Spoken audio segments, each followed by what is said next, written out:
Bago tayo mag-umpisa sa ating istorya, i-comment mo naman kung taga saan ka at anong oras ka nanonood ngayon. Malay mo, sa simpleng pag-type mo ng lugar mo, may makabasa ring katulad mong tahimik lang lumalaban sa buhay, pero sa loob pala ay punong-puno na ng pagod, pangarap at dasal. Sa gilid ng riles sa Santa Mesa, may isang maliit na bahay na gawa sa pinagtagpi-tagping yero, kahoy at lumang plywood. Hindi ito maganda kung titingnan ng mga taong sanay sa malalaking bahay at makikinis na sahig. Pero kay Tadeo Mabansag, yun na ang buong mundo niya. Doon niya pinalaki ang nag-iisa niyang anak na si Sania.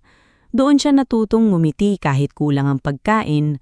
Doon niya pinangakuan ang yumaon niyang asawa na kahit anong mangyari, hindi niya papabayaan ang kanilang anak. Si Tadeo ay dating karpintero. Noong malakas pa ang katawan niya, kilala siya sa mga construction site dahil sa husay niyang gumawa ng pintuan, hagdan, kabinete at bubong. Minsan, biro pa ng mga kasama niya. Tadeo, kahit tabinging bahay pag ikaw ang humawak nagiging mansyon. Ngunit 5 taon na ang nakalipas, isang aksidente ang nagpabago sa lahat. Nasa 3 palapag siya ng isang ginagawang apartment nang bumigay ang kawayan na tuntunan niya. Nahulog siya, nabalian ng buto sa binti at kahit nakaligtas, hindi na bumalik ang dating lakas ng kanyang paa. Simula noon, naglalakad na siya ng may bahagyang pilay. Kapag malamig ang panahon o umuulan, tila may karayom na tumutusok sa tuhod niya. Pero hindi iyon naging dahilan para tuluyan siyang sumuko.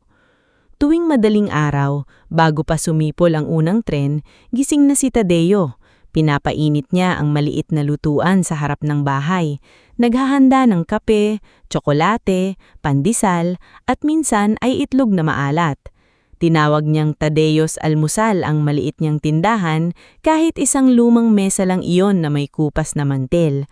Sa mga kapitbahay, iyon ang takbuhan kapag gusto nilang uminom ng mainit na kape bago pumasok sa trabaho. "Pare, isang kape nga, yung matapang ha?" Sabi ni Mang Oryo Limpangog, ang tricycle driver na laging unang customer ni Tadeo. "Matapang? Baka gusto mo yung kayang ipaglagan sa asawa mo." Pabirong sagot ni Tadeo habang ibinubuhos ang kape sa basong may maliit na lamat. Tumawa si Mang Oryo. "Wag na, kahit kape mo takot kay misis." Sa ganitong mga biruan nabubuhay si Tadeo. Pero sa likod ng kanyang mga ngiti, may bigat na hindi niya ipinapakita sa iba. Alam niyang hindi sapat ang kinikita niya. Alam niyang minsan ang barya sa lata ay kailangang pagkasyahin sa bigas, kuryente, pamasahe at gamot sa paa. Ngunit kahit kulang ang lahat, may isang bagay siyang hindi tinipid kailanman. Ang pangarap ni Sania. Si Sania Mabansag ay 17 taong gulang, payat, mahinhing at laging dalang sketchpad. Hindi siya palasalita. Pero kapag humawak na ng lapis, parang lumalabas ang buong mundong nasa isip niya. Bata pa lang siya, mahilig na siyang gumuhit ng bahay. Hindi yung basta bahay lang na pariskwatre at bubong. Gumuguhit siya ng mga bintana na may silong, kusina na may maayos na lababo, kwarto para sa mga bata, at maliit na hardin kahit sa lungsod. "Mahal, bakit laging may halaman ng bahay na dinodrawing mo?" Minsang tanong ni Tadeo nung bata pa si Sania. "Kasi po tay," sagot ng maliit na Sania habang nakadapa sa sahig. Para kahit mahirap ang tao, may makikita pa rin siyang buhay paggising niya. Hindi nakasagot si Tadeo noon. Napayuko na lang siya dahil naalala niya ang asawa niyang si Lirona na mahilig din sa halaman. Bago pumanaw si Lirona sa sakit sa puso, hinawakan nito ang kamay ni Tadeo at mahinang itong sinabi, "Tay, huwag mong hahayaang ikulong ng kahirapan si Sania. Iba ang puso ng anak natin. Malayo ang mararating niya." Mula noon, iyon ang pinanghawakan ni Tadeo. Kahit masakit ang paa, hinahatid niya si Sania noon sa eskwelahan gamit ang luma niyang pedicab na minanapayan niya ng kanyang ama. May kalawang na ang bakal, maingay ang kadena, at nanginginig ang manibela kapag lumakang daan. Pero para kay Tadeo, parang sariling kotse iyon. Kapag nakasakay si Sania sa gilid, hawak ang bag at sketchpad, pakiramdam niya ay may prinsesa siyang inihahatid sa palasyo. Anak, pag nakatapos ka, ikaw ang magdidisenyo ng bahay natin ha? Sabi ni Tadeo isang umaga habang pumapadyak. Ngumiti si Sania. Hindi lang bahay natin, Tay. Gagawa ako ng maraming bahay. Yung hindi pinapasok ng baha, yung hindi natatakot ang bata pag umuulan. Sus, ang laki naman ng pangarap mo. Libre lang naman mangarap, Tay. Libre nga, sagot ni Tadeo, pero mahal ang tuition. Pareho silang natatawa, ngunggit sa likod ng tawa, alam nilang totoo iyon. Kaya nang makakuha ng scholarship si Sania sa isang prestihiyosong senior high school, halos hindi makapaniwala si Tadeo. Buong gabi siyang hindi nakatulog. Paulit-ulit niyang binasa ang sulat kahit hirap siyang intindihin ang ilang English na salita roon. Ang malinaw lang sa kanya, natanggap ang anak niya. May pag-asa. Anak, proud na proud ako sa'yo, sabi niya habang nangingilid ang luha. Niyakap siya ni Sania. Para sa atin ito, Tay. Noong unang buwan ni Sania sa bagong school, masaya ang lahat. Kahit malayo ang biyahe at kailangan niyang gumising ng mas maaga, hindi siya nagrereklamo. Pag uwi niya, tumutulong pa rin siya sa tindahan. Siya ang nagbibilang ng barya, naguhugas ng baso, at minsan ay gumagawa ng simpleng poster para sa tindahan. Mainit na kape, 10 piso lang. Binabasa ni Aling Belmira habang nakatingin sa poster. Ay, ang ganda ng sulat mo, Sanya. Parang pang-kafe sa mall ah. Pag yumaman tayo, Aling Belmira, lalagyan ko kayo ng libreng kape araw-araw. Biro ni Sanya. Hindi na ako maghihintay yumaman kayo. Libre mo na ngayon. Sagot ng matanda, sabay tawa. Si Aling Belmira ang pinakamalapit nilang kapitbahay. Byuda, may maliit na pwesto ng gulay sa palengke at parang pangalawang ina ni Sanya. Mayroon ding batang si Kiko Ravel, 15 taong gulang, kargador sa palengke, na madalas tumambay sa kanila. Wala na ang mga magulang ni Kiko, kaya minsan ay doon ito nakikiain kapag may sobrang kanin. Ate Sanya, pag naging architect ka ng bahay, i-drawing mo naman ako ng bahay na may sariling kwarto. Sabi ni Kiko habang kumakain ng pandesal. Bakit? Ano ba gusto mong kwarto? Tanong ni Sanya. Yung may electric fan na hindi hinahampas para umandar. Napangiti si Tadeo, pero may kirot sa dibdib niya. Ganun kasimple ang pangarap ng batang mahirap. Electric fan na gumagana, bubong na hindi tumutulo, kwarto na hindi kailangang hatiin sa 6. Ngunit habang tumatagal ang pasok ni Sanya sa prestihiyosong paaralan, unti-unting may nagbago. Sa una, maliit lang. Dumalang ang pagkukwento niya pag-uwi. Hindi na siya agad tumutulong sa tindahan dahil pagod daw. Minsan, diretso na siya sa loob ng bahay at magkukulong habang nakayuko sa sketchpad. Anak, kumain ka muna. Tawag ni Tadeo isang gabi. Mamaya na po tay, may tinatapos lang po ako. Ano ba yan? Project? Opo, para sa school. Hindi na nagtanong si Tadeo. Ayaw niyang mangulit. Iniisip niyang baka normal lang iyon. Baka mahirap talaga sa bagong school. Baka naninibago lang si Sanya. Pero dumatong ang mga gabing mas lalo siyang kinakabahan. Minsan, 9:00 na ng gabi, wala pa rin si Sanya. Nakatayo si Tadeo sa labas ng bahay habang hawak ang cellphone na luma at basag ang screen. Ilang beses na niyang tinawagan ng anak, ngunit hindi ito sumasagot. Ang tren ay dumaan na, ang mga tindahan sa paligid ay nagsasara na, pero wala pa rin siya. Baka traffic lang, Tadeo, sabi ni Aling Belmira na lumapit dala ang bayong ng gulay. Hindi siya ganito dati, Aling Belmira. Lumalaki na ang bata, may sariling lakad na rin siguro. Hindi ako sanay na hindi ko alam kung nasaan siya. Nang gabing iyon, dumating si Sanya halos 10:00, basa ng pawis, may bitbit na folder at halatang pagod. Saan ka galing? Tanong ni Tadeo. Pilit pinakalma ang boses. Sa school po, may group work. Bakit hindi ka sumasagot? Nalobat po. Tinitigan siya ni Tadeo. Hindi galit ang tingin niya kundi sugatan. Saglit na umiwas ng tingin si Sanya. Pasensya na po tay, hindi na mauulit. Ngunit naulit. Hindi lang isang beses, hindi lang 2 beses, dumalas ang mga gabi-gabing pag-uwi ni Sanya. May mga pagkakataon na may kakaibang amoy ang damit niya, hindi usok ng jeep o pawis ng biyahe, kundi malamig na amoy ng aircon. May mga araw din na may dala siyang bagong lapis, magandang papel, o folder na hindi niya masabi kung saan galing. Hindi naman siya nagiging maluho. Luma pa rin ang sapatos niya, pareho pa rin ang bag. Kaya yun nga ang lalo pang nagpataka kay Tadeo. Kung may masama siyang ginagawa, bakit hindi naman siya nagpapakita ng pera? Kung may tumutulong sa kanya, bakit ayaw niyang sabihin?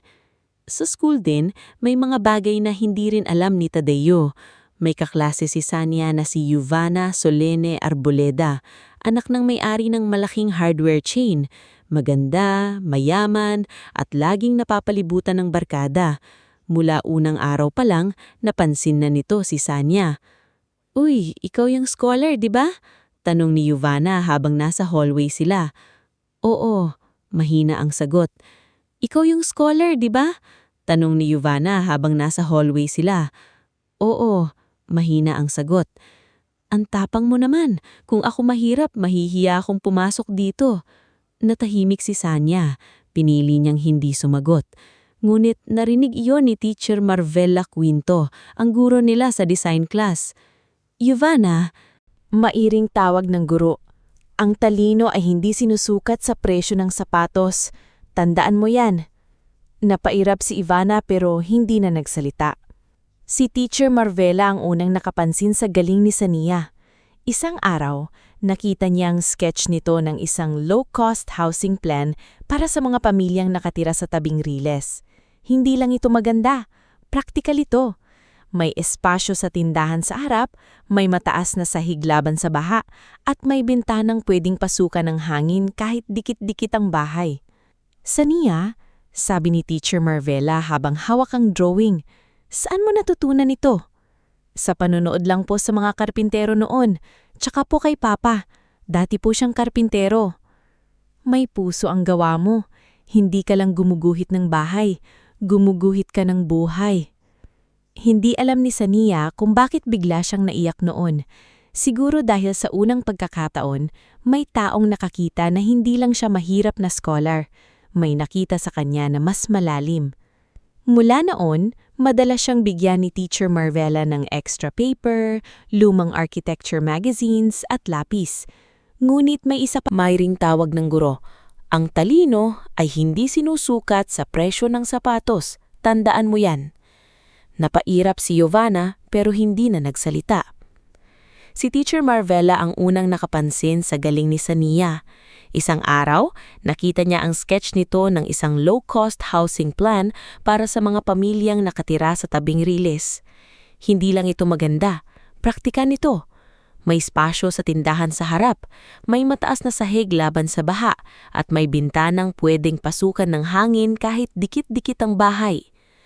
"Sania," sabi ni Teacher Marvela habang hawak ang drawing, "saan mo natutunan ito?" "Sa panonood lang po sa mga karpintero noon, tsaka po kay Papa, dati po siyang karpintero." May puso ang gawa mo. Hindi ka lang gumuguhit ng bahay, gumuguhit ka ng buhay. Hindi alam ni Sania kung bakit bigla siyang naiyak noon. Siguro dahil sa unang pagkakataon, may taong nakakita na hindi lang siyang mahirap na scholar. May nakita sa kanya na mas malalim. Mula noon, madalas siyang bigyan ni Teacher Marvela ng extra papel, lumang architecture magazines at lapis.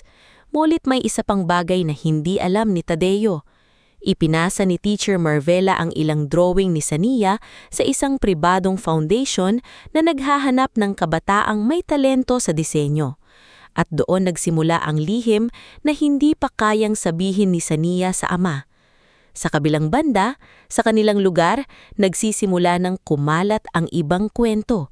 Isang gabi, habang naglalagay ng takip si Tadeo sa lalagyan ng kape, lumapit si Nerissa Talampas, tindera ng load at kilalang mahilig makialam sa buhay ng kapitbahay. "Tadeo," sabi nito habang kunwari ay bibili ng kape, "late na naman ba uuwi anak mo?" Napatingin si Tadeo, "May school project lang." "School project? Gabi-gabi?" Hindi sumagot si Tadeo. Umiling-iling si Nerissa. "Naku, Ingatan mo yan. Alam mo namang panahon ngayon, may mga batang babae, bigla na lang sinusundo ng mga magagarang sasakyan. Namlamig ang kamay ni Tadeo. Anong ibig mong sabihin? Ay, wala. Narinig ko lang. May itim na limusin na humihinto sa dulo ng iskinita minsan. Baka naman hindi anak mo yun. Napahigpit ang hawak ni Tadeo sa baso. Hindi lahat ng naririnig mo kailangan mong ikalat. Ay, concern lang naman ako. Kung concern ka, ipagdasal mo, wag mong ichismis. Umalis si Narisa na nakasimangot, ngunit alam ni Tadeo na hindi doon matatapos yun. Kinagabihan, hindi siya makapakali. Umuulan ng mahina. Ang ilaw sa iskinita ay pumipikit-pikit. Nakaupo siya sa tabi ng bintana, hawak ang lumang cellphone. 9:30 na, wala pa rin si Sania. Tay, matulog ka na, sabi ni Kiko na nakasilong sa kanila dahil sa ulan. Baka late lang talaga si ate. Hindi ka ba may alam, Kiko? Tanong ni Tadeo. Napatigil ang bata. Ha? Minsan magkasama kayo. May sinasabi ba sa'yo Sania? Umiwas ng tingin si Kiko. Wala po. Alam ni Tadeo na may itinatago ang bata. Pero bago pa siya makapagtanong, may humintong sasakyan sa dulo ng iskinita. Hindi iyon tricycle, hindi jeep, hindi taxi. Tahimik ang makina, makintab ang katawan at itim na itim ang salamin. Isang limusin. Tumayo si Tadeo kahit biglang sumakit ang paa niya. Bahagya niyang itinulak ang kurtina at sumilit.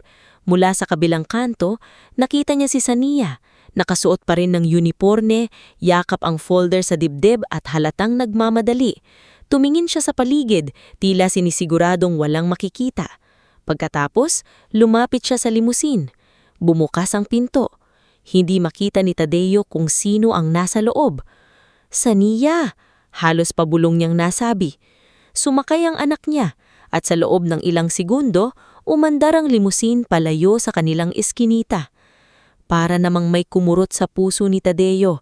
Hindi niya alam kung galit, takot o sakit ang nararamdaman niya. Anak niya iyon, ang batang binuhat niya noong sanggol, ang batang pinangakuan niyang poprotektahan, ang batang gumuguhit noon ng bahay na may halaman para raw may buhay sa umaga. Bakit ngayon, sumasakay siya sa sasakyang hindi kayang abutin ng mundo nilang dalawa? Kuya Tadeo, mahinang tawag ni Aling Belmira mula sa labas. Mukhang nakita rin ito ang nangyari. Hindi sumagot si Tadeo. Maya-maya, dumaan si Mang Oryo sakay sa tricycle. Huminto ito nang makita ang mukha ni Tadeo. Pare, ayos ka lang? Timingin siya sa kanya. Nanginginig ang boses niya nang magsalita. Oryo, pahiram mo ng tricycle mo. Ha? Saan ka pupunta? Gabi na. Susundan ko ang anak ko. Pare, baka magkamali ka lang. Pahiram. Putol ni Tadeo, mas mabigat ang boses ngayon. Hindi ako makakatulog hanggat hindi ko nalalaman kung saan siya dinadala. Saglit na tahimik si Mang Oryo. Nakita nito ang takot sa mukha ng kaibigan. Hindi na ito nakipagtalo. Bumaba siya sa tricycle at iniabot ang susi. Inat ka, mahina preno niyan sa kanan. Kinuha ni Tadeo ang susi. Isinuot niya ang lumang jacket, kahit basa pa ang manggas mula sa tagas ng bubong. Bago siya umalis, lumimon siya sa bahay. Nakita niya ang nakasabit na lumang litrato ni Lerona sa dingding. Parang nakatingin ito sa kanya. Pasensya ka na, bulong niya. Kailangan kong malaman. Umandar ang tricycle sa gitna ng mahinang ulan. Hindi sanay si Tadeo sa mabilisang pagmamaneho, lalo na't sumasakit ang paa niya. Pero pinilit niyang sundan ang direksyong tinahak ng limusin. Sa bawat kanto, lalo siyang kinakabahan. Dumaan sila sa mas malalaking kalsada, sa ilalim ng tulay, sa tabi ng matataas na gusali, hanggang sa makarating siya sa Makati, isang lugar na parang ibang mundo kumpara sa kanilang eskinita sa Stamesa. Doon, nakita niyang bumagal ang limusin at huminto sa harap ng isang mataas at maliwanag na gusali. May mga guard sa entrance, may glass doors, may malalaking halaman sa gilid, at sa itaas ng pinto may nakasulat na pangalan, Vespera Heritage Foundation. Huminto si Tadeo sa tapat ng poste, ilang metro ang layo. Basang-basa na ang buhok niya sa ulan. Nanginginig ang kamay niya sa manibela. Umbukas ang pinto ng limusin. Bumaba si Sania. Ngunit hindi siya sinalubong ng kung sinong kahinahinalang lalaki.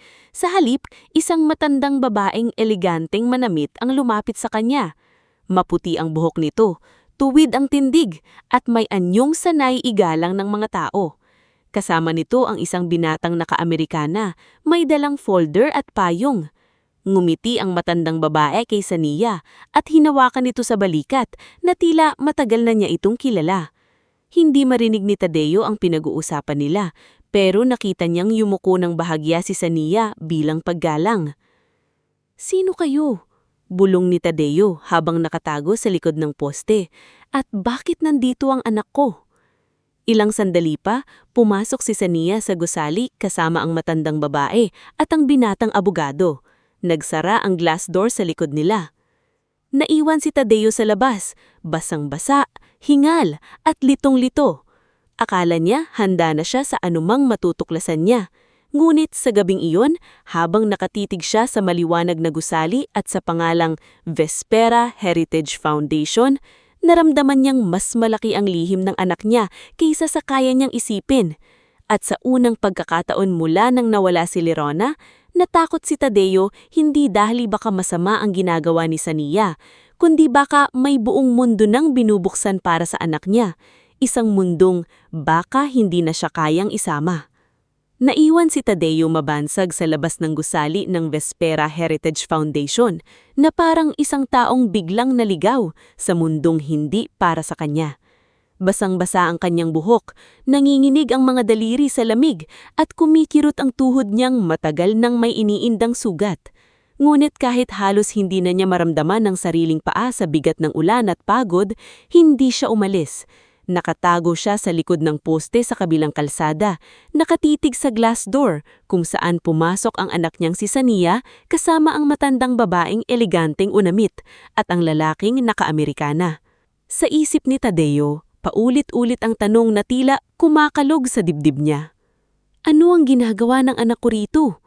Hindi niya alam kung dapat ba siyang makaramdam ng ginhawa dahil hindi mukhang masamang lugar ang pinasukan ni Sania o mas lalo siyang matakot dahil malinaw na may malaking bagay na nangyayari na hindi niya alam. Ang building ay maliwanag, malinis at tahimik. May mga taong nakauniporme sa lobby, may security guard na nakatayo sa pinto. Hindi ito motel, hindi casino, hindi bar. Pero sa isang amang sanay sa simpleng buhay, mas nakakatakot minsan ang hindi mo maintindihan kaysa sa bagay na kitang-kita mong masama. Foundation? Bulong niya habang binabasang muli ang pangalan sa harap ng gusali. Bakit may foundation? Bakit hindi niya sinabi sa akin? Pinatay niya ang makina ng tricycle ni Mang Oryo at pinilit na ayusin ang upo. Ayaw niyang mapansin ng guard. Ayaw niyang gumawa ng esena. Hindi pa. Kailangan muna niyang malaman ang totoo. Sa loob ng building, hindi alam ni Sania na naroon ang kanyang ama. Nakasakay siya sa elevator kasama sina Doña Celestina Vespera at si Attorney Nilo Sendana. Hawak niya sa dibdib ang folder na naglalaman ng bagong sketches niya. Mga bahay na nakataas ang sahig, may maayos na daluyan ng tubig at may maliit na pwesto sa harap para sa hanap buhay ng pamilya. Kinakabahan ka ba, Sania? Tanong ni Doña Celestina. Mahinang tumanto ang dalaga.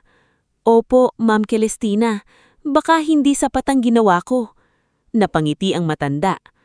Ang mga batang mayabang ang hindi kinakabahan. Ang batang may takot, kadalasan may pakialam sa ginagawa niya. Sumulyap si Attorney Nilo sa hawak na folder ni Sania. Mamaya ipapakita mo sa panel kung paano mo pinagsama ang low-cost materials at safety features. Huwag kang magpapa-overwhelm.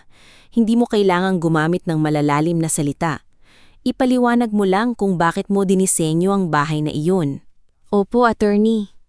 Isa pa, dagdag ni Attorney Nilo, tandaan mong assessment pa lang ito. Hindi pa final ang scholarship. Hindi rin automatic ang medical assistance. Bahagyang nanlumo si Sania, ngunit pinilit niyang ngumiti. Alam ko po, kaya nga po ginagawa ko ang lahat. Napatingin sa kanya si Doña Celestina. Para sa ama mo? Hindi agad nakasagot si Sania. Ilang segundo siyang natahimik bago tumanggo. Opo, para po kay Papa. Hindi niya po alam na may possible medical help dito. Ayokong umasa siya tapos biglang hindi pala ako matatanggap. Hindi mo ba siya pinagkakatiwalaan? Mahinang tanong ng matanda. Pinagkakatiwalaan ko po siya, sobra. Pero kilala ko po si Papa. Kapag nalaman niyang ginagawa ko ito para sa operasyon niya, sasabihin niyang wag na. Sasabihin niya na mas importante ang pag-aaral ko. Sasabihin niya na kaya niya pa kahit kitang-kita ko naman pong halos hindi na siya makatulog sa sakit. May bigat sa boses ni Sania na hindi nakaligtas kay Doña Celestina. Sa ilang linggong nakikita niya ang dalaga, doon niya unti-unting nakilala ang klase ng puso nito. Hindi ito katulad ng ibang aplikante na naghahabol ng pangalan, litrato o koneksyon. Si Sania ay may tahimik na gutom. Hindi gutom sa karangyaan, kundi pagkakataong baguhin ang buhay ng ama at ng mga taong tulad nila. Pagbukas ng elevator, bumungad ang isang malawak na conference room. May malaking mesa, ilang board members, projector at mga sample scale model sa gilid. Naroon si Manang Zelmira Pasion, dating nurse na ngayon ay volunteer board member ng foundation. Mahigpit ang mukha nito at tila sanay kumilatis ng tao. Naroon din ang 2 youth mentor at ilang staff. "Good evening," bati ni Sania habang bahagyang yumuyuko. "Good evening, Miss Mabansag," sagot ni Manang Zelmira. "You may begin when ready." Huminga ng malalim si Sania. Nanginginig ang kamay niya habang inilalabas ang unang drawing. Sa isip niya, nakikita niya ang kanilang bahay sa tabi ng reles, ang amang nagtitimpla ng kape sa basong may lamat, ang aling Belmira na nagbubuhat ng gulay, ang Kiko Ravel na nangangarap ng kwarto na may electric fan. Hindi niya kailangang mag-imbento ng inspirasyon. Ang buong buhay niya ang inspirasyon. "Ang disenyo ko po," simula niya, "ay para sa mga pamilyang hindi lang kailangan ng bubong, kundi kailangan ng dignidad." Sa labas, patuloy pa ring naghihintay si Tadeo. Sinubukan niyang lumapit sa entrance ngunit agad siyang napansin ng guard. "Sir, may kailangan po ba kayo?" tanong nito. Nataranta si Tadeo. May hinihintay lang ako." "Sino po?" Hindi niya alam ang isasagot. Ayaw niyang sabihin na sinusundan niya ang anak niya. Ayaw niyang magbukang hinahinala. "Wala, pasensya na, dito lang ako sa labas." Bumalik siya sa tricycle, lalong bumigat ang dibdib. Ilang minuto ang lumipas, hindi siya mapakali. Minsan naiisip niyang pumasok na lang at tawagin si Sania, pero pinipigilan niya ang sarili. Kung mali ang iniisip niya, baka mapahiya lang ang anak niya. Kung tama naman ang takot niya, baka lalo lang lumala kung padalos-dalos siya. Mula sa salamin ng lobby, may mga sandaling nakikita niya ang anino ng mga taong naglalakad sa itaas. Walang malinaw, walang sagot. Makalipas ang halos 2 oras, bumukas muli ang glass door. Napatuwid si Tadeo. Lumabas si Sania kasama si Attorney Nilo. Ang matandang si Doña Celestina ay nasa likod nila. May iniabot si Attorney Nilo kay Sania. Maliit lang iyon, puti, at nakalagay sa ibabaw ang logo ng foundation. Doon muling sumikip ang dibdib ni Tadeo. Sobre, pera ba yun? Bayad ba yun? Hindi ba't ganoon kadalas magsimula ang mga kwentong ayaw niyang mangyari sa anak niya? May magarang sasakyan, may lihim na lakad, may sobre sa dulo.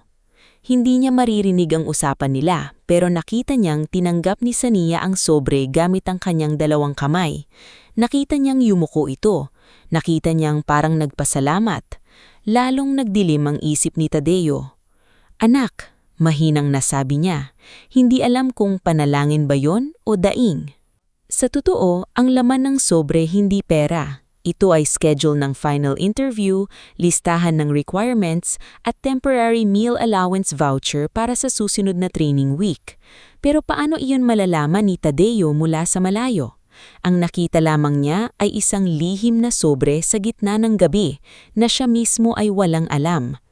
Bago sumakay si Sania sa limousine, narinig ni Tadeo mula sa malayo ang bahagyang boses ni Doña Celestina.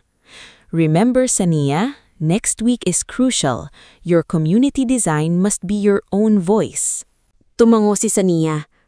"Opo, ma'am. Gagalingan ko po." Do not let shame stop you from becoming who you are meant to be.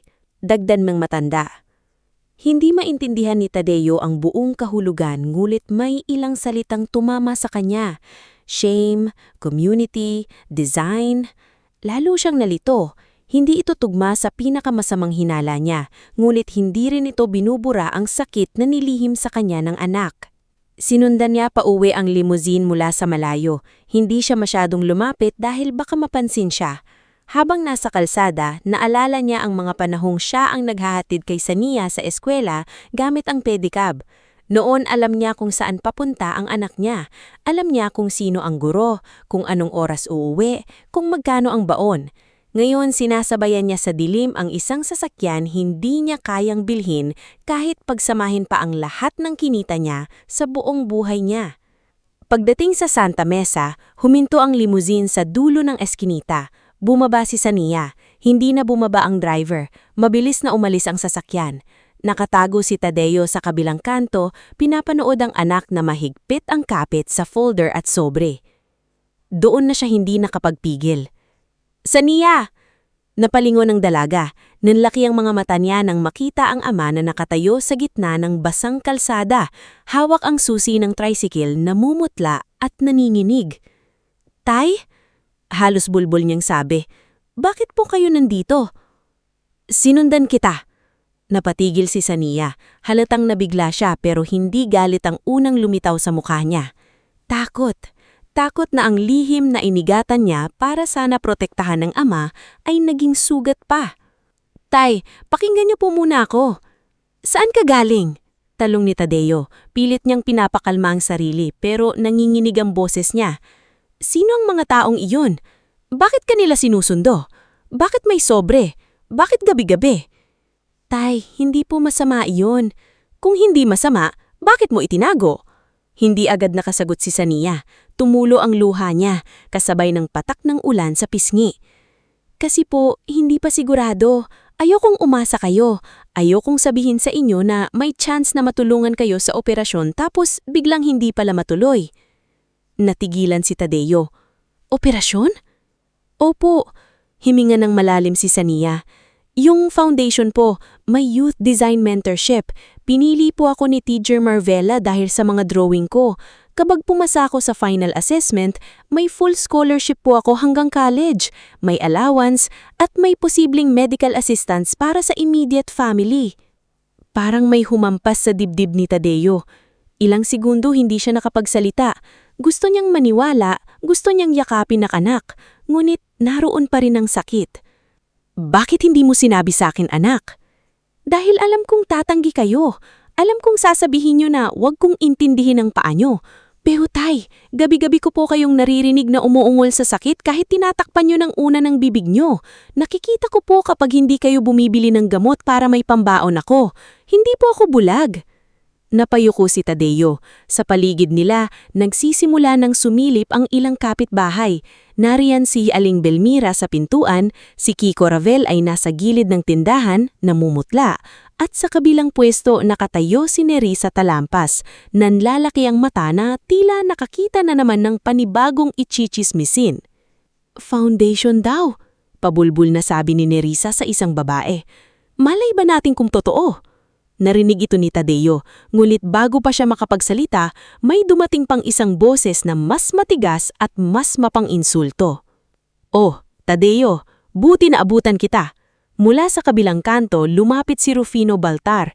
Malapad ang katawan, may suot na lumang leather jacket at may ngising na parang laging may paniningil. Dating kasamahan ni Tadeo sa construction si Rufino. Naong na-ospital si Lerona, umutang si Tadeo sa kanya. Matagal na yung nabawasan ng nabawasan, ngunit hindi nauubos dahil sa patong na interes na si Rufino lang ang nagdesisyon. "Rufino, hindi ngayon." "Hindi na yon," tumawa si Rufino. "Palagi na lang hindi ngayon, pero mukhang mayaman naman ang anak mo ha, limusin pa ang sundo." Napaiyak si Sania sa hiya. "Wala kayong alam." "Wala." Lumapit si Rufino sa pedicab na nakaparada sa gilid ng bahay. "At laamong, may utang ang tatay mo, at dahil ayaw niyang magbayad, kukunin ko muna ito." Nanlaki ang mata ni Tadeo. "Huwag ang pedicab, Rufino!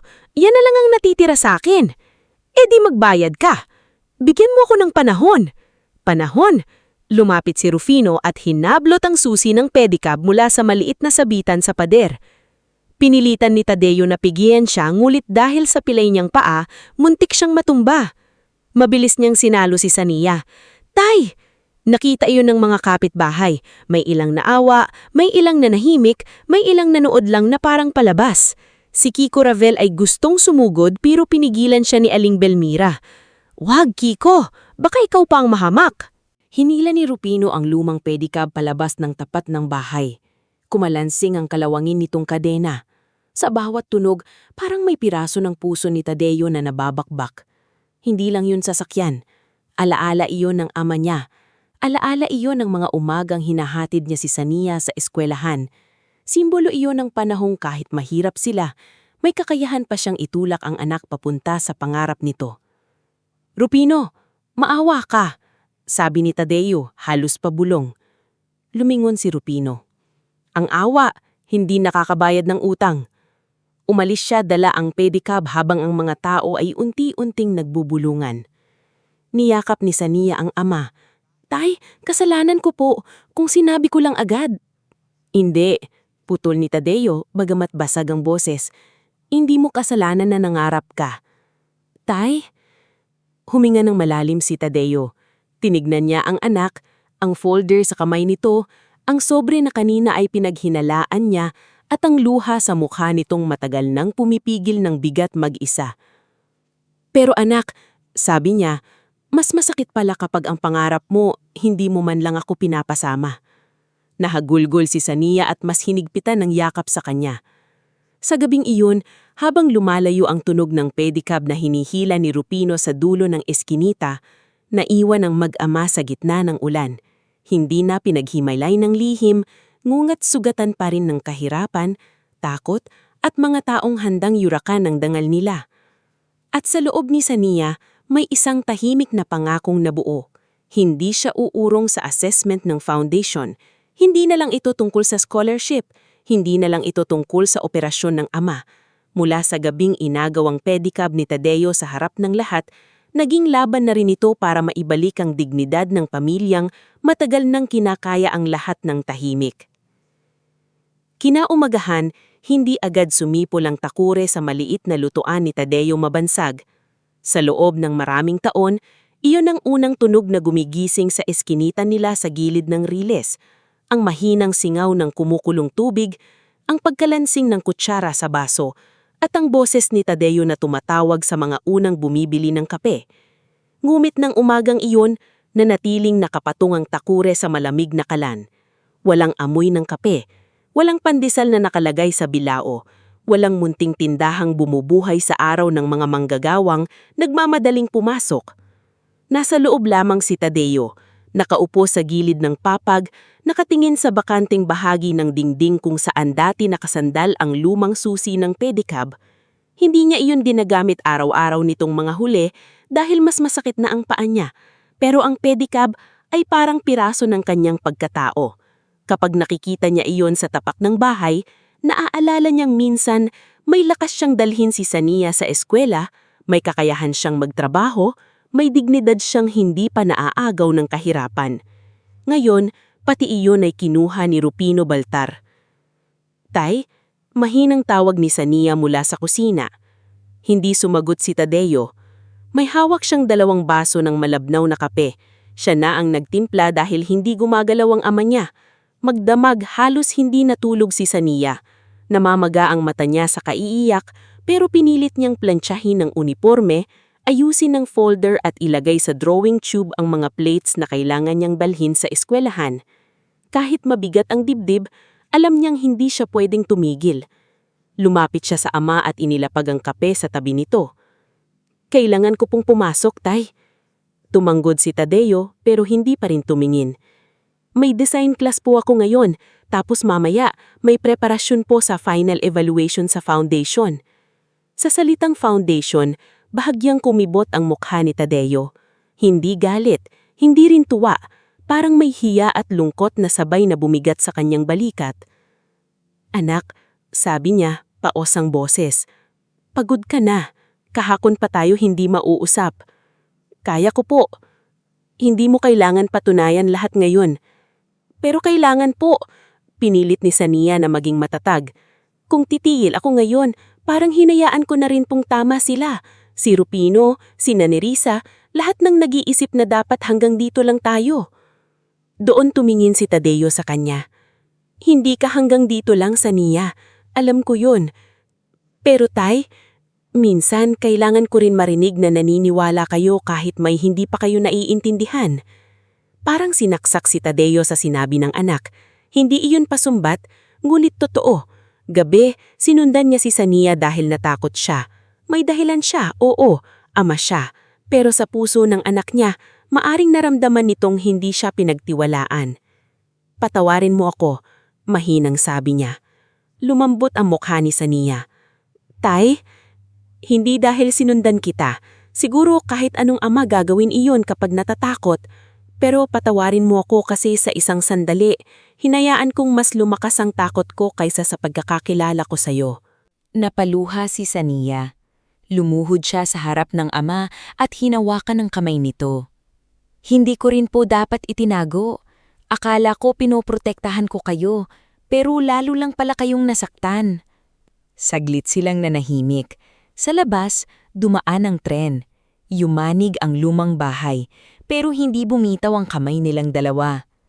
Pagkatapos, tumayo si Sania. Papasok na po ako. Bago siya makalabas, tinawag siya ni Tadeo. Anak, opo? Dalhin mo yung lumang lapis ng nanay mo. Napatingin si Sania sa maliit na kahon sa ibabaw ng aparador. Doon nakatago ang ilang gamit ni Lirona.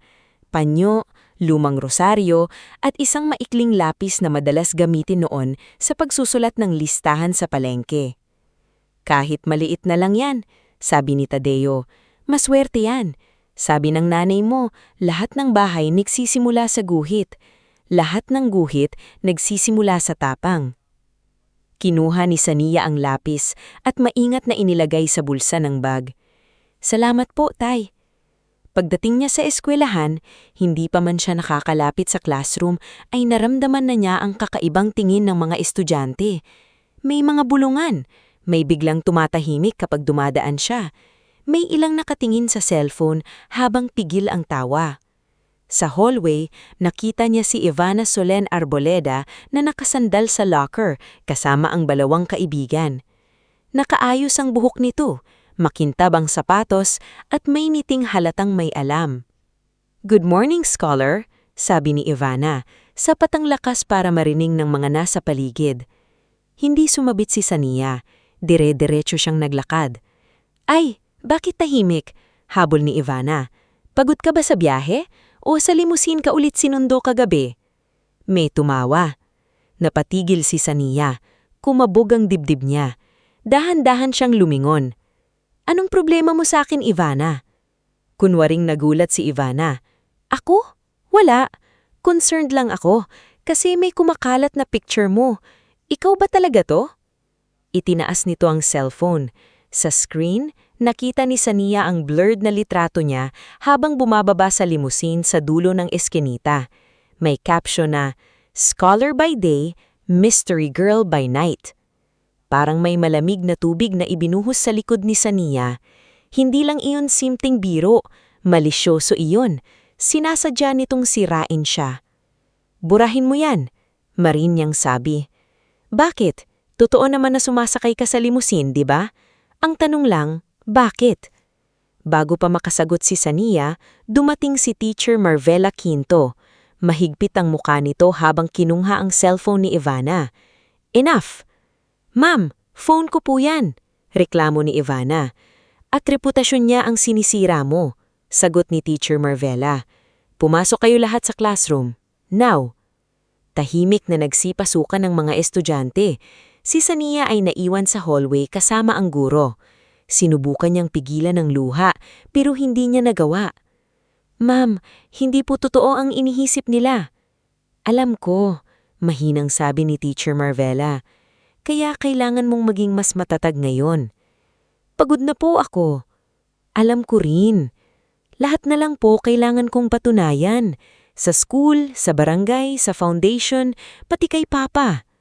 Hinawakan ni Teacher Marvela ang balikat niya. Sania, may mga taong sisiraan ka dahil hindi nila matanggap na kahit galing ka sa hirap, kaya mong pumasok sa mga pintong akala nila para lang sa kanila. Pero huwag mong hayaan na sila ang magsulat ng kwento mo. Tumanggo si Sania kahit naninginig. Ngunit, hindi pa pala tapos ang problema. Pagkatapos ng klase, tinawag siya ng opisina. May sulat mula sa Vespera Heritage Foundation. Naninginig ang kamay niya habang binubuksan. Nakasaad doon na may natanggap na anonymous complaint tungkol sa kanyang character and moral conduct at kailangan niyang humarap sa preliminary hearing bago ipagpatuloy ang final evaluation. Nanlumo si Sania. Alam niyang konektado ito sa kumalat na litrato at mas lalo siyang nasaktan dahil ang gabing ginagawa niya para sa pangarap ng pamilya ay ginamit ngayong ebidensya laban sa kanya. Sa Vespera Heritage Foundation, tahimik ngunit mabigat ang atmosphere sa opisina ni Attorney Nilo Sendana. Nasa mesa niya ang anonymous complaint. Nandoon din si Doña Celestina Vespera at Manang Zelmira Pasion. "This is malicious," sabi ni Doña Celestina. Halatang pinipigilan ng inis. "It may be, but we still have to follow procedure. The foundation's reputation is involved. If we ignore it, the board will question our integrity." Tinapik ni Manang Zelmira ang papel. "Hindi ko gusto ang paraan ng pagkakasulat nito. Parang sinadya talagang saktan ng bata. Pero kailangan ko ring marinig siya. Maraming foundation ang naloko na ng mga aplikanteng magaling umarte." Napatingin si Doña Celestina sa kanya. "You think Sania is pretending?"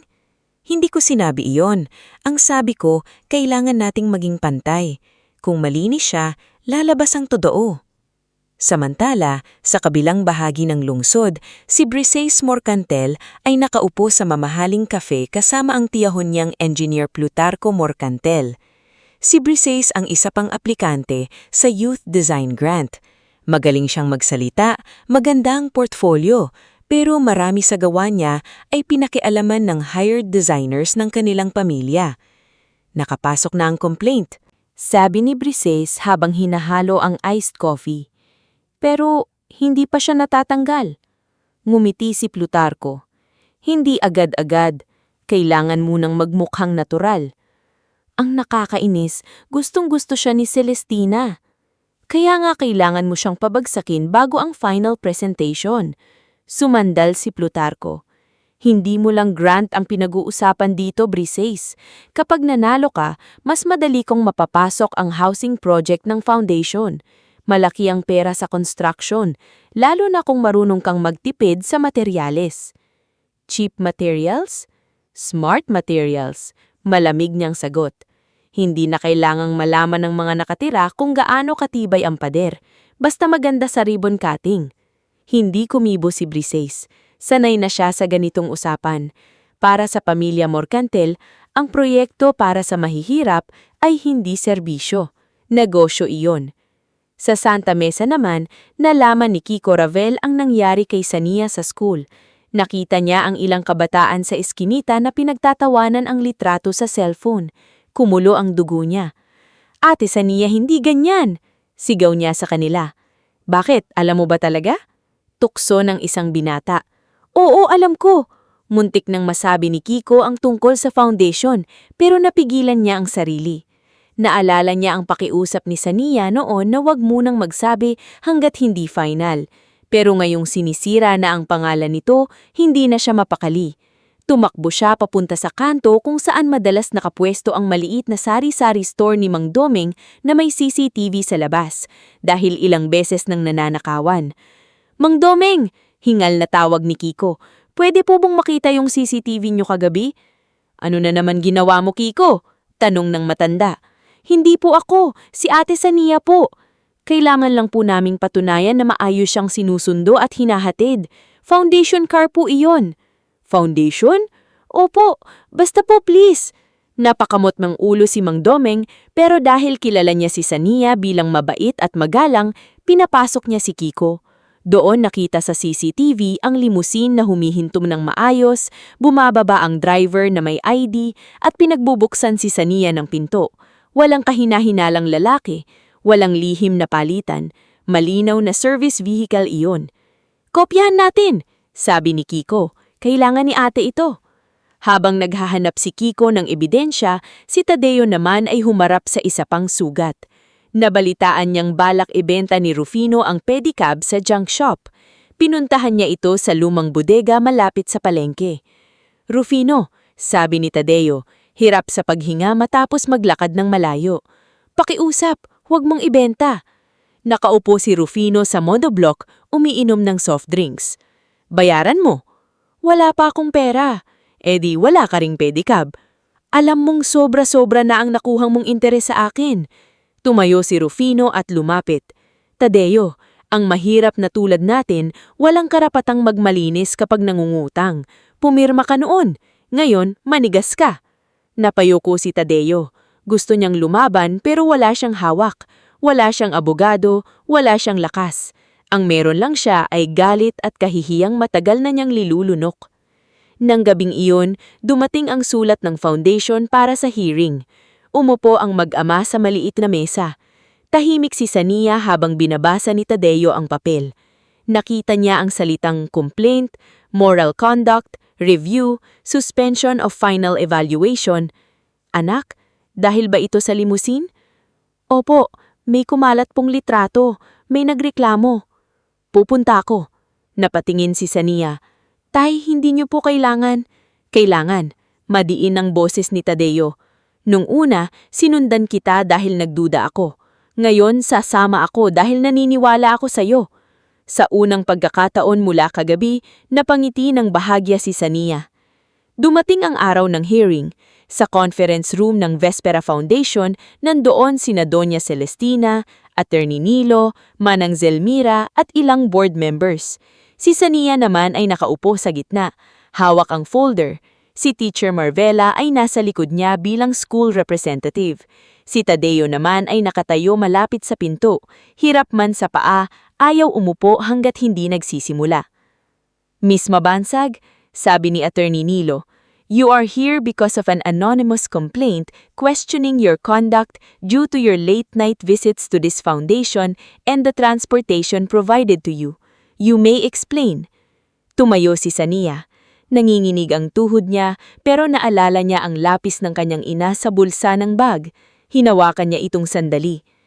"Hindi ko po ikinahihiya na mahirap ako, pero masakit po na may mga taong ginagamit ang kahirapan para bigyan ng maruming kahulugan ang bawat tulong na natatanggap namin." Tahimik ang silid. "Sumasakay po ako sa limusin dahil iyon po ang service na ipinadala ninyo. Hindi ko po iyon hiningi. Hindi ko rin po iyon ipinagyabang. Itinago ko po sa tatay ko dahil ayokong paasahin siya sa medical assistance hanggat hindi pa siya sigurado. Mali po iyon, alam ko. Pero hindi po iyon ginawa dahil may ginagawa akong masama. Ginawa ko po iyon dahil mahal ko ang tatay ko." Napatingin ang ilang board member kay Tadeo. Humakbang si Tadeo pasulong. "Pwede po ba akong magsalita?" Tumanggo si Doña Celestina. "Ako po si Tadeo Mabansag. Ako ang ama ni Sania." Huminga siya ng malalim. "Ako po mismo, nagduda. Sinundan ko siya. Nakita ko siyang pumasok dito. Nakita ko ang sobre. At dahil mahirap lang ako, dahil sanay akong ang mga tulad namin ay madalas niloloko, natakot ako. Pero mali ang takot ko. Kung may kasalanan man ang anak ko, iyon ang pagnanais niyang tulungan ang ama niyang matigas ang ulo." May ilang napangiti ng bahagya, ngulit nangingilid na ang luha ni Tadeo. "Hindi po perpekto ang anak ko. Nagsinungaling siya sa akin, pero hindi siya marumi, hindi siya bayaran, hindi siya batang dapat husgahan dahil lang sumakay siya sa sasakyan na hindi namin kayang bilhin." Natahimik ang lahat. Biglang bumukas ang pinto. Hingal na pumasok si Kiko Rabel kasama si Mang Dumeng. Hawak ni Kiko ang isang USB. "Pasensya na po," sabi ni Kiko. "May ebidensya po kami." Napatingin ng lahat. "Ito po yung CCTV sa kanto namin," sabi ni Kiko. Makikita po dito na service talaga ng foundation ang sumusundo kay Ate Sania. May driver po, may ID, at hinahatid lang siya ng maayos. Wala pong masama. Kinuha ni Attorney Nilo ang USB at pinasuri sa staff. Makalipas ng ilang minuto, lumabas sa screen ang footage. Malinaw ang lahat. Sania waiting respectfully, driver opening the door, foundation logo sa gilid ng sasakyan, walang kahina-hinala, walang dapat ikahiya. Dahan-dahang tumayo si Doña Celestina. Kinuha niya ang anonymous complaint sa mesa. Tinignan niya iyon ng matagal pagkatapos ay pinunit sa harap ng lahat. This complaint is dismissed, mariin niyang sabi.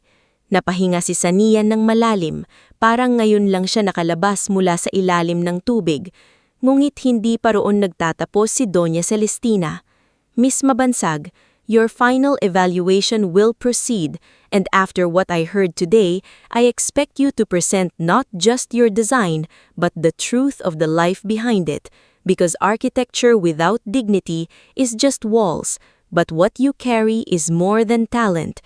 You carry purpose. Napaluha si Sania. Lumingon si Sania kay Tadeo.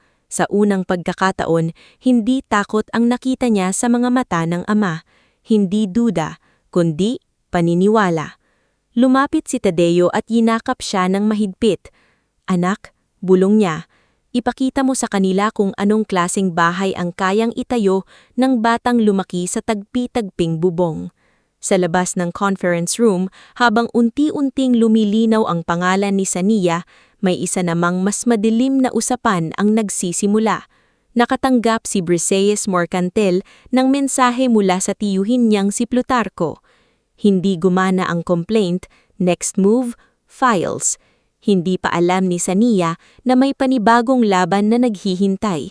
Pero sa araw na iyon, may isang bagay nang nagbago. Hindi na siya nag-iisang lumalaban. Nasa likod na niya ang ama, ang guro, si Kiko, at ang ilang taong nagsimulang maniwala na ang pangarap ng isang batang mahirap ay hindi dapat patayin ng tsismis, inggit, at takot. Hindi pa natatapos ang araw na iyon nang maramdaman ni Sania Mabansag na ang paglilinis ng pangalan niya ay hindi pala katumbas ng pagtatapos ng laban. Paglabas si Sania ng conference room ng Vespera Heritage Foundation, mahigpit pa rin ang hawak ni Tadeo sa kamay ng anak. Sa unang pagkakataon, hindi na siya nakatingin sa mga marmol na sahig, glass walls, at mamahaling ilaw na parang hindi siya nababagay roon.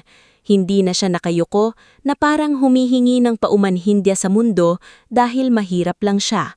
Nakatayo siya ng tuwid kahit masakit ang paa dahil sa loob ng silid na iyon, pinili niyang paniwalaan ang anak niya sa harap ng mga taong minsan ay akala niyang masyadong mataas para abutin.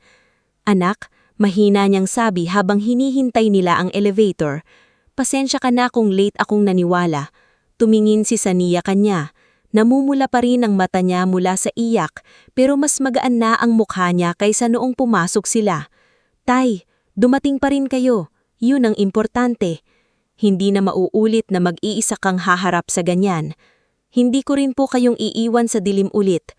Nagkatitigan silang mag-ama. Sa pagitan nila, may sugat pa rin, pero hindi na iyon sugat na tinatakpan. Isa na iyong sugat na nagsisimulang linisin, kahit mahapdi.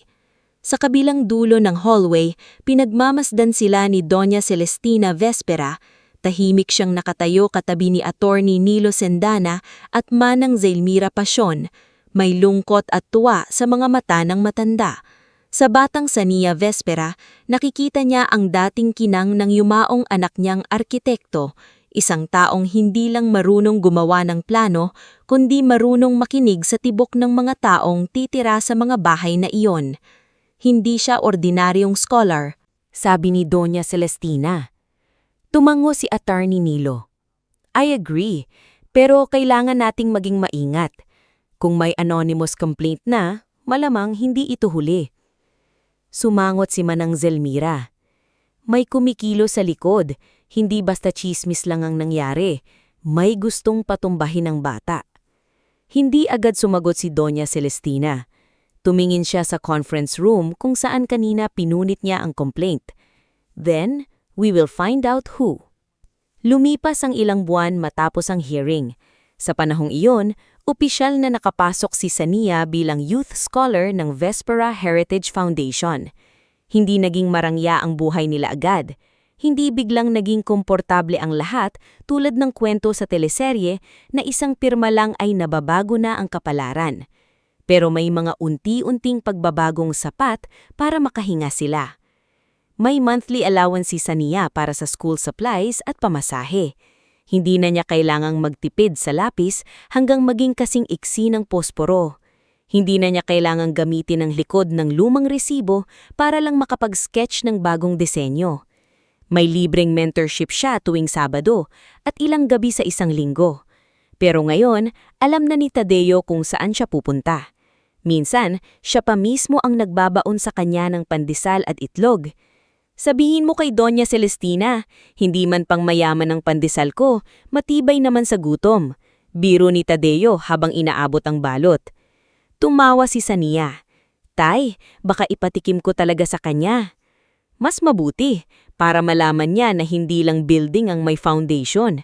Pati pandesal ko may foundation din, matigas sa ilalim. Tay naman. Sa kanilang iskinita, unti-unti ring nagbago ang ihip ng hangin. Si Aling Belmira ay mas madalas nang ngumiti tuwing may bumibili ng gulay. Ipinagmamalaki sa bawat customer na yung batang si Sania, scholar na sa malaking foundation. Si Kiko Ravelnaan ay naging mas pursigido sa pag-aaral. Sa umaga, kargador pa rin siya sa palengke.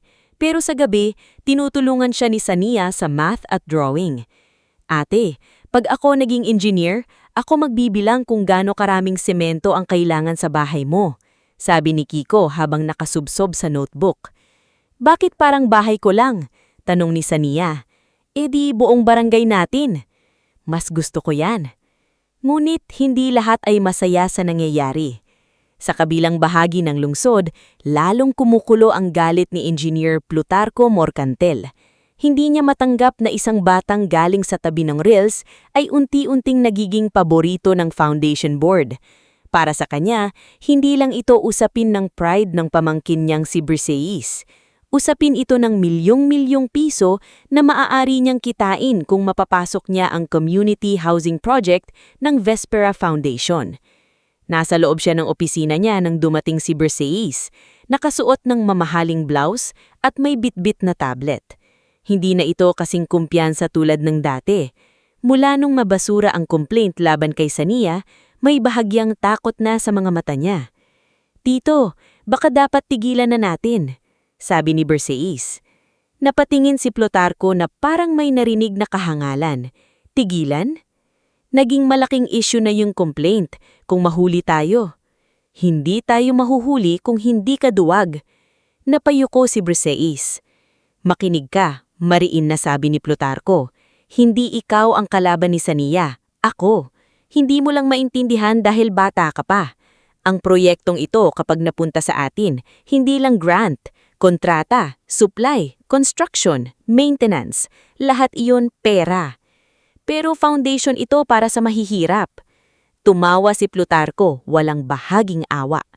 Lahat ng proyektong para sa mahihirap may yumayaman sa likod. Ang tanong lang, sino? Hindi sumagot si Briseis. Sa unang pagkakataon, nakaramdam siya ng bigat sa sikmura. Sanay siyang maging maarte, mapagmata at mapagmataas. Pero ibang usapin ang sirain ng bahay ng mga taong wala ng ibang mapupuntahan. Samantala, may isa pang problema ang dumating sa buhay ni Tadeo at Sania. Isang hapon, habang abala si Tadeo sa muling pagbubukas ng maliit niyang tindahan, dumating si Mang Oryo na halos hingal sa pagmamadali. Tadeo, sabi nito, may meeting daw sa barangay bukas tungkol sa lupa natin. Anong lupa? Tanong ni Tadeo. Yung buong hanay dito sa tabi ng rails. May plano raw gawing commercial parking at storage facility. Nabitawan ni Tadeo ang sandok na gamit sa paghahalo ng kape. Paano tayo? Yun ang hindi malinaw. Sabi nila may relocation daw pero alam mo naman yun. Malayo, walang trabaho, minsan papel lang. Nang gabing iyon, halos hindi nakakain si Sania nang malaman ng balita. Nakaupo sila sa maliit na mesa kasama sina Aling Belmira, Kiko at Mang Oreo. Naroon din si Teacher Marvela na dinalaw si Sania para kumustahin ang design progress. Hindi ito simpleng demolisyon, sabi ni Teacher Marvela matapos basahin ang kopya ng notice. May private contractor na nakapila, Morcantel Urban Development. Nanlamig si Sania. Morcantel? Napatingin si Tadeo. Kakilala mo? Yung kalaban ko sa foundation, si Briseyes Morcantel. Tiyuhin niya si Engineer Plutarco Morcantel. Tumahimik ang lahat. Si Kiko ang unang nagsalita. Ibig sabihin, sila rin ang may pakana? Hindi pa natin alam, sabi ni Teacher Marvela. Pero hindi ito coincidence. Kinabukasan, dinaluhan ng mga residente ang barangay meeting. Marami ang takot. May mga inang may bitbit na sanggol, mga matatandang umaasa sa malapit na palengke, mga tricycle driver, tindera, construction worker, at mga batang nakatayo sa gilid dahil walang mauupuan. Sa harap, may ilang opisyal ng barangay at 2 lalaking nakapolo na nagpakilalang kinatawan ng developer. Isa sa kanila ay si Rufino Baltar. Pagkakita ni Tadeo sa kanya, uminit ang dugo niya. Anong ginagawa niya rito? Bulong ni Tadeo. Ngumiti si Rufino nang makita siya. Parang sinasabi nitong kahit saan lumingon si Tadeo, may hawak pa rin siyang panakot. Tumayo ang isang kinatawan ng developer at nagsimulang magsalita tungkol sa modernization, urban improvement, at economic opportunity. Magaganda ang salita, pero sa pandinig ng mga residente, iisa lang ang kahulugan, mawawala ang mga bahay nila. May relocation po ba? Tanong ni Aling Belmira. Pinag-aaralan pa po, sagot ng lalaki. Kailan kami aalisin? Tanong ng isang ina. Depende po sa assessment. Paano ang hanap buhay namin? Tanong ni Mang Oreo. Ngumiti ang lalaki, pilit na profesional. May future opportunities po sa project. Doon tumayo si Sania. Kabado siya pero hindi siya umatras. Excuse me po, may community consultation po ba kayong ginawa bago ninyo plenano ito? Napatingin ang lahat sa kanya. Anong pangalan mo? Tanong ng kinatawan. Sania Mabansag. Resident po dito. Architecture scholar din po ako ng Vespera Heritage Foundation. Bahagyang nagbago ang mukha ng lalaki nang marinig ang pangalan ng foundation. Miss Mabansag, singit ni Rufino, bata ka pa, huwag kang makialam sa usapan ng matatanda. Hindi umatras si Sania. Bata po ako, pero dito ako nakatira. Kung mawawala ang bahay namin, kasama ako sa mawawalan. Nagbulungan ng mga tao. May ilang tumanggo. Si Tadeo ay tahimik na nakatingin sa anak. May halo ng takot at paghanga. Matapos ang meeting, kinausap ni Sania si Doña Celestina. Ipinakita niya ang notice at ang pangalan ng kontraktor. Naging seryoso ang mukha ng matanda. Morcantel, now it makes sense. Ma'am, gusto ko pong gumawa ng alternative plan. Hindi para kalabanin lang sila, kundi para ipakita na pwedeng ayusin ng komunidad nang hindi kami itinatapon. Sania, delikado ito. Kapag hinarap mo sila, hindi lang design ang laban. Politika, pera, koneksyon. Alam ko po, pero kung matatakot ako, para ko na ring tinanggap na disposable ang buhay namin. Matagal siyang tinignan ni Doña Celestina. Pagkatapos, dahan-dahang itong tumanggo. Then we do it properly, with data, with legal help, with community testimony. Attorney Nilo will assist. Sa mga sumunod na linggo, hindi na halos nagpahinga si Sania. Sa umaga, pumapasok siya sa school.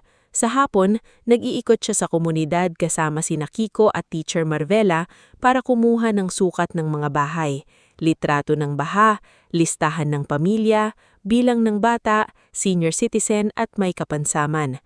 Sa gabi, pumupunta siya sa foundation para ayusin ang community housing proposal. Hindi na limusin ang sentro ng kwento niya, hindi na lihim na biyahe. Ngayon, ang bawat pag-alis niya ay may basbas ng ama at bawat pagbalik niya ay may bitbit na bagong impormasyon para sa laban nila. Si Tadeo, kahit hirap sa paa, tumutulong sa abot ng kanyang makakaya. Gumagawa siya ng kape para sa mga residenteng nagpupuyat sa pag-a-assemble ng documents. Si Aling Belmira ang nangangasiwa sa pagkain. Si Mang Oryo ang nagdadala ng volunteer gamit ang tricycle. Si Kiko ang tagatakbo ng papeles. Si Nerissa Talampas, na dating nagpakalat ng tsismis, ay tahimik na nakamasid noong una. Isang gabi, lumapit si Nerissa kay Tadeo habang nagsasara ang tindahan. "Tadeo," sabi niya, hindi makatingin ng diretsyo. "May sasabihin ako." "Ano yun?" "May nakita akong video. Si Rufino, may kausap ng broker malapit sa palengke. Narinig ko pangalan ni Plutarco. Parang may usapan sila tungkol sa komisyon kapag napaalis kayo." Nanigas si Tadeo. "Bakit ngayon mo lang sinabi?" Napayuko si Nerissa. "Nahihiya ako kasi dati ako yung nagkalat tungkol kay Sania. Akala ko chismis lang, hindi ko naisip na nakakasira pala ako ng buhay." Matagal siyang tinignan ni Tadeo. "May kopya ka ba?" Tumanggo siya. "Nasa cellphone ko." Sa kabilang dako, nagsimulang matakot si Daxel Puno, ang junior staff ng foundation na minsang kinausap ng kampo ni Morcantel. Siya ang inutusan na pakialaman ang design files ni Sania, ngunit hindi pa niya tuluyang nagagawa dahil nababaghabag siya. Isang gabi, hinarang siya ni Attorney Nilo sa parking area matapos mapansin sa system logs na may unauthorized access sa files. "Daxel," malamig na sabi ni Attorney Nilo, "you need to tell me the truth before this becomes a criminal case." Namumutla si Daxel. "Attorney, pinagbantaan nila ako. Sabi nila mawawalan ako ng trabaho. May sakit ang nanay ko. Kailangan ko po ng pera." "Sino ang nag-utos?" Hindi agad siya sumagot. "Daxel, kung mananahimik ka, hindi lang si Sania ang masisira. Isang buong komunidad ang mawawalan." Napaiyak ang binata. "Si Engineer Plutarco po at si Briseis ang nagdala ng instructions." Dumating ang araw ng public consultation. Ginawa ito sa covered court ng barangay. Naroon ang city officials, representatives ng foundation, residents, ilang media, at kampo ni Plutarco Morcantel. Si Briseis ay nadoon din, hindi mapakali. Si Plutarco naman ay kalmado, nakamiti na parang sigurado na sa panalo. Umakyat si Sania sa harap, dala ang kanyang boards at scale model. Nanginginig ang kamay niya, ngulit nang makita niya si Tadeo sa unahan, si Kiko sa gilid, si Aling Belmira na may hawak na panyo, at si Doña Celestina sa likod, lumakas ang loob niya. "Ang proposal ko po ay hindi humihinging na manatili kaming mahirap. Ang hinihingi po namin ay pagkakataong umunlad nang hindi binubura ang aming buhay." Ipinakita niya ang plano. Phased redevelopment, pansamantalang tirahan habang ginagawa ang units, ground floor livelihood stalls, drainage improvement, elevated walkways laban sa baha, at community center para sa bata at senior citizen. Hindi ito perpekto, pero malinaw, makatotohanan at may puso. Nagsimulang magpalakpakan ng ilang residente. Biglang tumayo si Briseis. "That design is suspiciously similar to a concept from our private archive." Nagbulungan ng mga tao. Naglabas siya ng printed emails. "May proof kami na kinopya ni Sania ang framework." Nalambot ang tuhod ni Sania, ngunit bago pa siya makasalita, tumayo si Attorney Nilo. "We will verify those documents." Ngunit mas nauna si Daxel. Nanginginig siyang tumayo mula sa likod. "Peke po yan!" Lumingon ang lahat. "Ako po si Daxel Puno, staff ng Vespera Foundation. Ako po ang inutusan na galawin ng files ni Sania at gumawa ng trail na magmumukhang nangopya siya. Si Engineer Plutarco Morcantel po ang nag-utos. May messages po ako. May recordings din." Namutla si Plutarco. "Liar!" Tumayo naman si Nerissa Talampas, nanginginig ang kamay habang hawak ang cellphone. "Meron din akong video. Si Rufino Baltar, kausap ang broker ninyo kung tungkol sa komisyon kapag napaalis kami." Pinatugtog niya ang video. Malinaw ang boses ni Rufino, malinaw ang usapan, malinaw ang koneksyon. Nagkagulo ang buong covered court. Ang mga opisyal ng lungsod ay napilitang magpatawag ng investigasyon. Si Plutarco ay pilit pang ngumiti pero wala na ang dating kumpiyansa. Si Rufino ay pilihim sanang aalis, ngunit hinarang ni Mang Oryo at ng ilang tanod. Sa gitna ng ingay, lumapit si Tadeo kay Sania. "Anak, nagawa mo!" Umiling si Sania, luhaan. "Hindi po ako lang, Tay. Tayong lahat." Tumayo si Doña Celestina at humarap sa city officials. "Pending investigation, this demolition must stop. The foundation is prepared to submit a formal redevelopment alternative with community participation." Walang nagpalakpakan agad, para bang hindi pa makapaniwala ang mga tao. Pagkatapos, unti-unti may pumalakpak. Si Kiko, sinundan ni Aling Belmira, sinundan ni Mang Oryo, hanggang ang buong covered court ay napuno ng palakpak, iyakan at yakapan. Sa araw na yon, hindi pa sila nanalo ng buo. Marami pang papel, hearing at laban ang haharapin. Pero unang beses, ang mga taong laging pinapatahimik ay narinig. At si Sania Mabansag, ang batang minsang pinagdudahan dahil sa limousine, ay tinawag ng mga kapitbahay sa bagong pangalan, Pag-asa ng Riles. Hindi siya ngumiti dahil sa yabang, imiyak siya dahil sa bigat ng responsibilidad. Sa tabi niya ay nakatayo si Tadeo, ang amang minsang natakot na mawala ang kanyang anak sa mundong hindi niya abot, ngunit ngayon ay nauunawaan na ang tunay na pangarap ni Sania ay hindi ang iwan siya, kundi dalhin siya at ang buong komunidad sa mas maayos na buhay. 2 taon ang lumipas mula nung unang tawagin ng mga kapitbahay si Sania Mabansag na Pag-asa ng Riles. At sa loob ng 2 taong iyon, natutunan niyang ang tunay na pagbabago ay hindi nangyayari sa isang gabi lamang. Hindi ito gaya ng esenang biglang may palakpakan, biglang may nanalo, biglang tapos na ang lahat. Sa totoong buhay, pagkatapos ng palakpakan ay may pila sa opisina, may kulang na dokumento, may permit na hindi gumagalaw, may opisyal na kunwari mabait pero naghihintay ng lagay, at may mga taong kapag nakita kang umaangat ay hahanap pa rin ng paraan para hilahin ka pababa.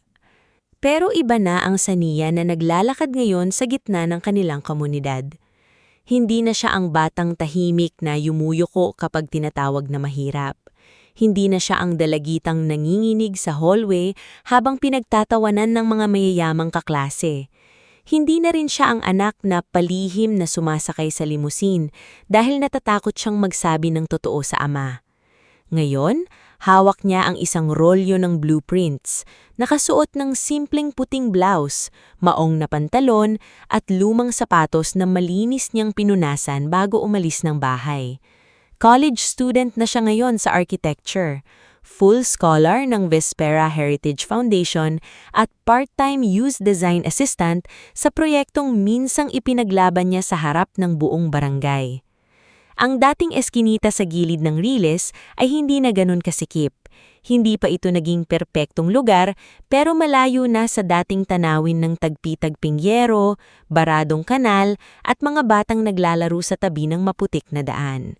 Sa unang bahagi ng redevelopment, itinayo ang 3 palapag na housing block na may malalapad na bintana, maayos na drainage, at ground floor spaces para sa maliliit na tindahan. May maliit na community market sa gilid, may daycare sa unang palapag, at may covered area kung saan pwedeng magtipon ang mga residente kapag may meeting o bagyo. Sa tapat ng bagong building, nakatayo si Tadeo Mabansag sa maliit niyang tindahan. Hindi na ito lumang mesa na may kupas na mantel. May maayos na counter na gawa sa kahoy. May maliit na karatula na isinulat mismo ni Sania. Kape ni Tadeo. Matapang, mainit, at may kwento. "Isang kape ga, Tadeo?" sabi ni Mang Oryo Limpangog habang nagpapahinga mula sa pag-aasikaso ng mga transport volunteer. "Yung matapang ulit?" tanong ni Tadeo. "Oo, yung kaya kong ipaglaban sa City Hall." Tumawa si Tadeo habang nagsasalin ng kape. "Nako pare, kahit kape ko sumusuko sa City Hall. Ang daming perma na kailangan." Mas maayos na ngayon ang lakad ni Tadeo. Hindi na tuluyang nawala ang pilay niya, pero matapos ng operasyon na tinulungan ng foundation at ng medical assistance program, hindi na siya gabi-gabing umuungol sa sakit. Kapag malamig ang panahon, sumasakit pa rin ang tuhod niya, pero kaya na niyang tumayo ng mas matagal, magtimpla ng kape, at maglakad mula tindahan hanggang community center nang hindi kailangang huminto bawat ilang hakbang. Minsan, kapag nag-iisa siya, napapatingin siya sa entrance ng bagong housing block. Hindi pa rin siya makapaniwala na ang anak niyang minsan ay sinundan niya sa dilim dahil sa takot ay isa sa mga dahilan kung bakit may maayos na tirahan na ngayon ang maraming pamilya tulad nila. "Tay," tawag ni Sania habang papalapit, hawak ang blueprints. Napangiti si Tadeo. Ayan na ang arkitektang hindi pa arkitekto pero mas boss pa sa engineer. "Hindi po ako boss, Tay. Assistant pa lang po." Assistant na laging hinahanap ng lahat.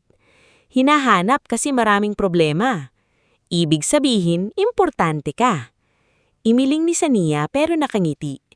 "May meeting po mamaya. Final turnover ng unang building. Nandyan daw po si Doña Celestina." Pagkarinig sa pangalan ng matanda, bahagyang naging seryoso si Tadeo. Nitong mga nakaraang buwan, napansin nilang humihina na si Doña Celestina Vespera. Hindi na ito gaanong katagal tumayo sa mga meeting. Minsan ay may dalang tungkod. Minsan ay bigla na lang uupo at pipikit na parang nilalaban ng hilo. Ngunit kahit pinapayuhan siyang magpahinga, ayaw nitong bumitaw sa proyekto. "Dapat magpahinga na ang matanda," sabi ni Tadeo. "Sabi ko nga rin po, pero sabi niya gusto raw niyang makita na may nakatirang pamilya sa unang building bago siya tuluyang magpahinga." Natahimik si Tadeo. Naiintindihan niya iyon. May mga taong kapag matagal nang nagdadala ng pangarap, hindi mapakali hanggat hindi nila nakikita na may pinatunguhan ang lahat. Sa community center, abala ang lahat. Si Aling Belmira ay namamahala sa pagkain kasama ang ilang nanay.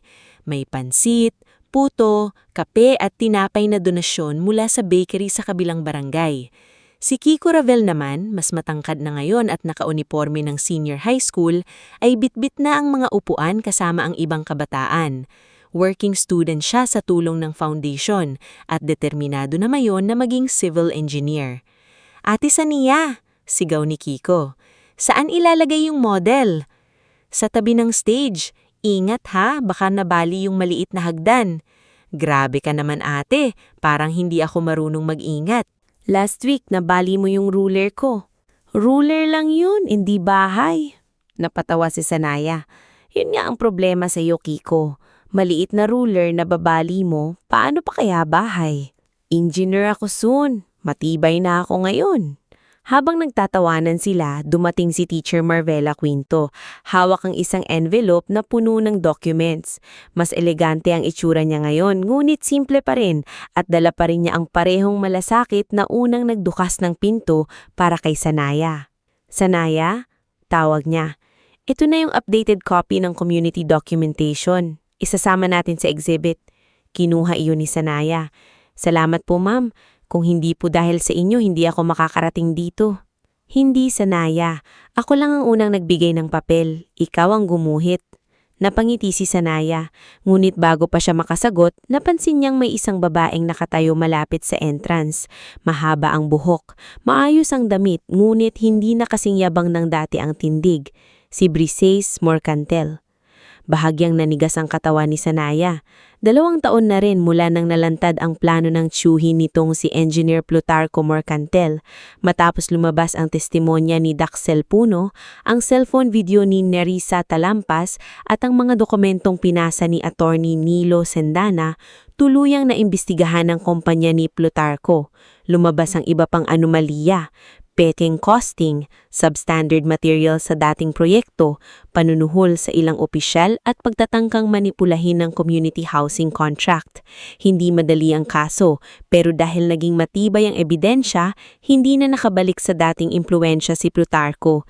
Si Rufino Baltar naman ay napilitang ibalik ang pedicab ni Cadeo matapos mapatunayang iligal ang ginawa nitong pangangagaw. At kahit hindi na ito bumalik sa dati nilang samahan, natapos na ang matagal na panggigipit niya sa pamilya mabansag. Si Briseis naman sa kabilang banda ay hindi kinasuhan ng mabigat dahil nakipagtulungan siya sa imbestigasyon matapos umamin na pinilit siya ng tiyuhin. Pero Sa mata ng marami, kontrabida pa rin siya at hindi rin iyon madaling burahin. Lumapit si Briseis kay Sanaya. Hindi siya nakangiti, hindi rin siya nagmamalaki. "Hay," mahina niyang bati. "Hay," maingat na sagot ni Sanaya. "Pwede ba akong tumulong?" Sabi ni Attorney Nilo, kailangan daw ng volunteer sa records table. Tumingin si Sanaya kay Teacher Marvela, pagkatapos ay bumalik kay Briseis. "Bakit mo gustong tumulong?" Napayuko si Briseis. "Hindi ko alam kung sapat na sagot yung gusto kong bumawi. Siguro hindi. Pero gusto ko pa ring magsimula kahit maliit." Matagal siyang tinignan ni Sanaya. Hindi madaling magpatawad, hindi rin dapat minamadali ang tiwala.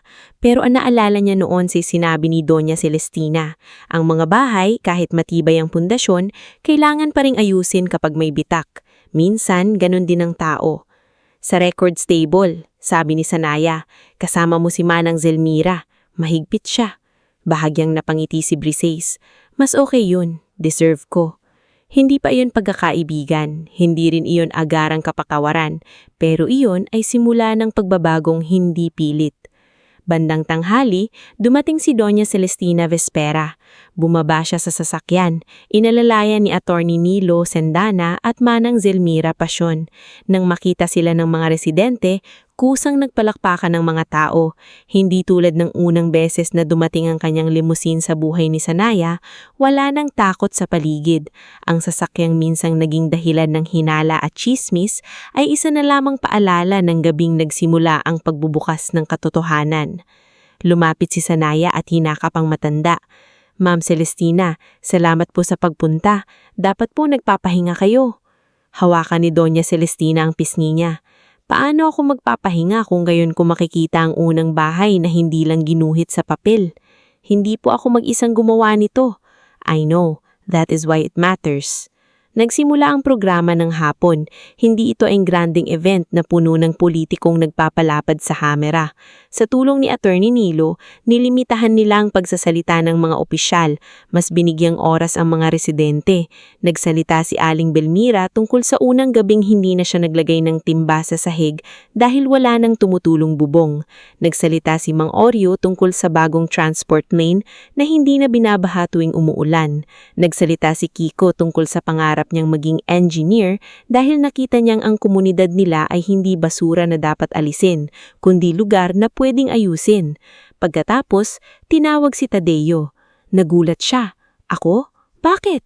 Ako?" Gumiti si Sanaya. "Tay, kayo po." Dahan-dahan siyang umakyat sa maliit na stage. Hindi siya sanay magsalita sa harap ng maraming tao. Hawak niya ang microphone na parang mababasag ito. Tinignan niya ang mga mukha sa harap, mga kapitbahay na dating kasama niyang lumulubog sa baha, mga batang dating naglalaro sa maputik na eskilita, Teacher Marvela, Doña Celestina, Attorney Nilo, Manang Zelmira, Kiko, at ang anak niya na nakatayo sa gilid, nakatingin sa kanya ng may pagmamahal. "Hindi ako magaling magsalita." Simula ni Tadeo. "Mas sanay ako sa martilyo, lagari at kape." Nagtawanan ng mga tao. "Pero may gusto akong sabihin. 2 taon na ang nakalipas. Sinundan ko ang anak ko sa gabi. Akala ko may masama akong matutuklasan. Akala ko baka nawawala na siya sa akin. Takot ako noon. Mahirap kasing maging ama kapag wala kang pera. Minsan kahit gusto mong protektahan ang anak mo, ang hawak mo lang ay tiyaga." Natahimik ang lahat. Pero ang natuklasan ko pala, hindi kahihiyan. Pangarap pala. Yung limusin na kinatatakutan ko noon, dinala pala ang anak ko sa lugar kung saan may mga taong naniwala sa kanya. At yung batang akala kong kailangan kong iligtas, siya palang tutulong magligtas sa amin. Napaluha si Sanaya. "Pero hindi lang siya ang bida rito," dagdag ni Tadeo. "Ang bida rito, tayong lahat na hindi sumuko. Si Aling Belmira na nagpakain sa mga volunteer. Si Kiko na tumakbo para sa CCTV. Si Teacher Marvela na unang naniwala. Si Doña Celestina na nagbukas ng pinto.